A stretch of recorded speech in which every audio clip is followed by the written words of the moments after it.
Hello everyone, मैं सिवी semantic texture में आपका स्वागत है। आज की इस वीडियो में हम बात करेंगे STK2 के बारे में, क्लोजर ऑफ कंपनी। यानी कि अगर आपको कभी कंपनी बंद करनी पड़ी तो आप कंपनी कैसे बंद करेंगे, ये आज की इस वीडियो में हम जानेंगे। तो देखिए, अगर आपको कंपनी क्लोज करनी है तो बेसिकली आप दो तरीके से क्लोज कर सकते हैं। या तो आप स्ट्राइकिंग ऑफ की तरह से बंद कर सकते हैं, या तो आप वॉलंटरी वाइंडिंग अप में जा सकते हैं। अब वॉलंटरी वाइंडिंग थोड़ा कॉस्टली होता है क्योंकि इसमें लिक्विडेटर अपॉइंट करने पड़ते हैं, तो स्ट्राइकिंग ऑफ का कॉस्ट थोड़ा इफेक्टिव होता है। अब मैं आपको बताना चाहूँगी, STK2 फॉर्म से स्ट्राइक ऑफ करने पर गवर्नमेंट को 10,000 की फ़ी पे करनी होती है। अगर इसको तभी आप इसको यूज़ कर सकते हैं जब कंपनी 1 साल ख़त्म हो जाने के बाद भी किसी तरीके का कोई बिजनेस स्टार्ट ना कर पाई हो, और अगर पिछले 2 सालों से कंपनी कोई बिजनेस जो है ना कर रही हो, अगर ये कोई एक कंडीशन पूरी हो जाती है, तभी आप STK2 फॉर्म जो है भर सकते हैं। तो आइए फॉर्म की ओर चलते हैं कि किस तरीके से फॉर्म नंबर STK2 को MCA पोर्टल से डाउनलोड करते हैं और कैसे आगे एक एक करके सारे बॉक्स फिल करते हैं, उसके बारे में डीपली बात करेंगे। तो जैसा कि आप देख पा रहे हैं, मैंने ऑलरेडी फॉर्म को पहले से ये फॉर्म स्क्रीन पे आपको शो हो रहा है, फॉर्म नंबर STK2। यहाँ पर आप हेडिंग शो हो रही है, आप देख सकते हैं, application by company to ROC for removing its name from register of companies. यहाँ पर साथ ही साथ यहाँ पर एक्ट रूल्स कुछ दिए हुए हैं, वो आप एक बार रीड करिएगा। अब हम धीरे धीरे आगे फॉर्म की ओर चलते हैं। फॉर्म लैंग्वेज यहाँ पर सेलेक्ट करते हैं, इंग्लिश या हिंदी, जो भी आपको सुटेबल लगता है। उसके बाद हम यहाँ पर कंपनी का सिन नंबर आप डालेंगे अपने, और सिन नंबर डालने के बाद यहाँ पर प्रीफिल बटन पे क्लिक करेंगे। उसके बाद नेम ऑफ कंपनी, आपका address of company, email ID, date of incorporation of the company, ये सारे बॉक्स ऑटो फिल होके यहाँ पर आ जाएंगे। अब कंपनी की ओर फॉर्म की ओर हम आगे बढ़ते हैं।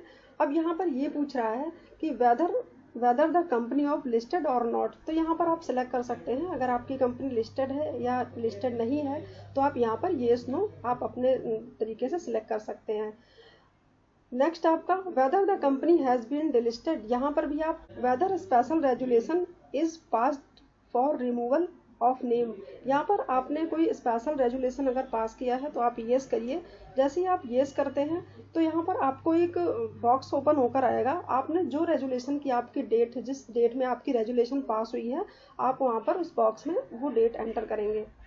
अब आगे चलते हैं फॉर्म की ओर। यहाँ पर 6 नंबर में ये पूछ रहा है, brief description of main object of the company as per memorandum of association. तो यहाँ पर आपको सारी डिटेल देनी पड़ेगी, जो भी ऑब्जेक्टिव आपका है यहाँ पर, वो यहाँ पर आप टाइप करेंगे अपने बिजनेस का, वो यहाँ पर जो है डिस्क्रिप्शन MOU के अकॉर्डिंग यहाँ आप एंटर कर सकते हैं। अब नेक्स्ट पूछ रहा है, brief description of main business last carried out by the company. यहाँ पर आप जो इससे पहले आपका जो भी बिजनेस रहा होगा, वहाँ पर एक छोटा सा यहाँ बिजनेस डिस्क्रिप्शन यहाँ पर आप टाइप कर सकते हैं। अब यहाँ पर ये पूछ रहा है कि इस कंपनी में कितने डायरेक्टर हैं, detail of director, managing director, manager, secretary, CEO, CFO। तो यहाँ पर आपको डायरेक्टर का नंबर यहाँ पर टाइप करना पड़ेगा।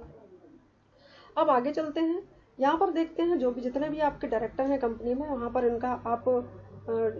यहाँ पर आप उनका डिन नंबर एंटर करेंगे। अगर डिन नंबर नहीं है तो income tax pan number, passport number करके आप यहाँ प्रीफिल करेंगे। प्रीफिल करने के बाद डेजिग्नेशन नेम, आपका address, residential address, line 1, line 2, city, state, pin code, ये सारी चीज़ें, ये सारे बॉक्स ऑटो फिल होके आ जाएंगे। अब हम आगे बढ़ते हैं फॉर्म की ओर, और यहाँ ये पूछ रहा है, whether there the litigation pending against of involving the company of any of its director, क्या कंपनी के ऊपर या डायरेक्टर के ऊपर कोई केस तो नहीं चल रहा है। तो यहाँ पर अगर आप यहाँ देख सकते हैं, अगर कोई केस चल रहा है तो आप यहाँ येस करिए, नहीं तो आप यहाँ नो करिए। अब यहाँ आगे देखते हैं 9 नंबर पे, इसे जो है यहाँ पर कंपनी डायरेक्टर का नाम होगा और यहाँ पर नेम ऑफ फादर होगा। नेक्स्ट यहाँ पर कंपनी का नाम MD डायरेक्टर ऑफ, यहाँ पर कंपनी का नाम जो है डाल के उसके बाद हम आगे देखते हैं यहाँ पर डायरेक्टर्स रेजुलेशन नंबर, यहाँ पर रेजुलेशन नंबर होगा आपका जो भी है, जैसे हर फॉर्म में आप इससे पहले भी करते आए हैं 1 2 3 4 5 6, जो भी आपका रेजुलेशन नंबर है वो यहाँ आप एंटर करके रेजुलेशन की यहाँ पर आप डेट एंटर करेंगे। उसके बाद ये जो सारी चीज़ें लिखी हुई हैं इसको डायरेक्टर डिक्लेयर करेंगे कि इसमें क्या चीज़ें हैं, ठीक है। यहाँ पर डायरेक्टर ये डिक्लेयर करेंगे कि मैं ऑथराइज हूँ, जो है यहाँ पर मैं ऑथराइज हूँ एप्लीकेशन को फुलफिल करने के लिए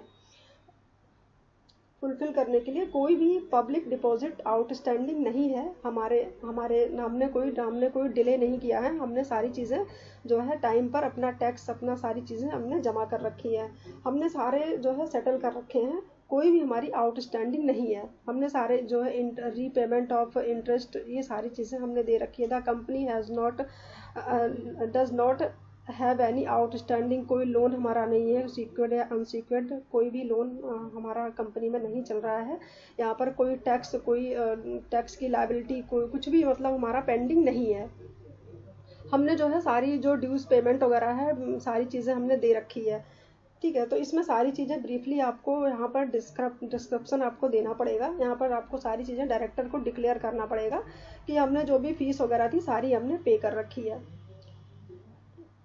और यहाँ पर ये है कि डायरेक्टर ही यहाँ पर डिसाइड करेंगे कि हमने जो ये सारी नॉलेज यहाँ पर दी है वो सारी करेक्ट है, और अगर कभी भी इन केस अगर कुछ भी होता है तो मैं इसके लिए लाइबल हूँगा।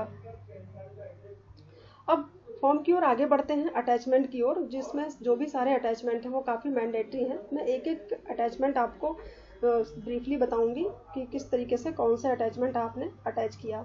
तो पहला आपका जो अटैचमेंट होगा आपका जो स्टेटमेंट ऑफ अकाउंट इसमें अटैच होगा, आप इसमें अटैच करेंगे, जो कि आपका सर्टिफाइड बाय चार्टर्ड अकाउंटेंट के थ्रू आपका ये स्टेटमेंट ऑफ अकाउंट आपका चेक होगा, वो सर्टिफाई करेंगे कि हाँ अब आपका कोई पेंडिंग या कुछ भी नहीं है, तो ये आप वहाँ पे अटैच कर देंगे यहाँ पे।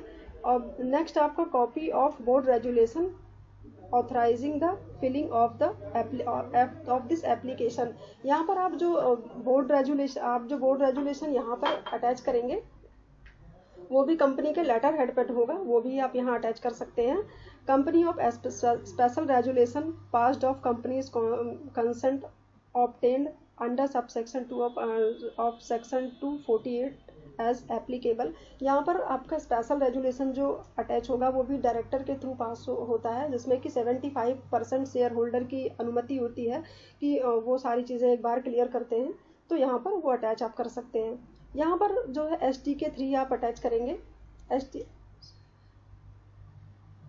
यहाँ पर आप affidavit in form of STK 4 भी अटैच करेंगे, जिसमें कि डायरेक्टर सारी चीज़ें क्लियर करेंगे कि हमारी तरफ से जो है कोई भी कुछ भी चीज़ पेंडिंग नहीं है, कोई आउटस्टैंडिंग नहीं है, कोई भी टैक्स नहीं है, कोई भी डिले नहीं हमने कर रखा है, हमारे सारे जो अकाउंट्स हैं वो क्लियर हैं, हमने मतलब कोई पेंडिंग हमारी तरफ से नहीं है कुछ भी।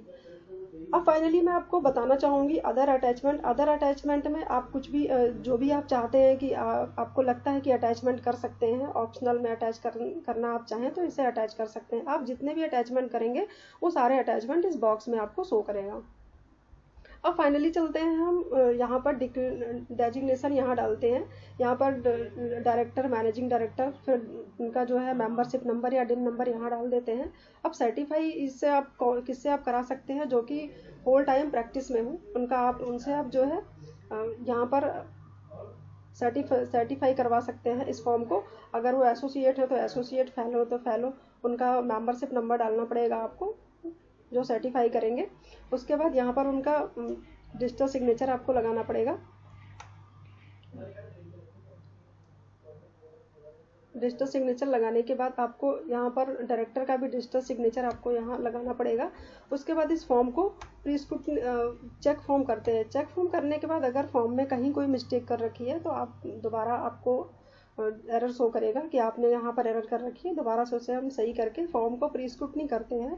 प्री स्क्रूटनी करने के बाद इस फॉर्म को हम पूरी तरीके से हमारा MCA पोर्टल पर अपलोड हम इसे कर सकते हैं। इस फॉर्म को हम सेव करके रख लेते हैं। थैंक यू सो मच, आज के लिए इतना ही।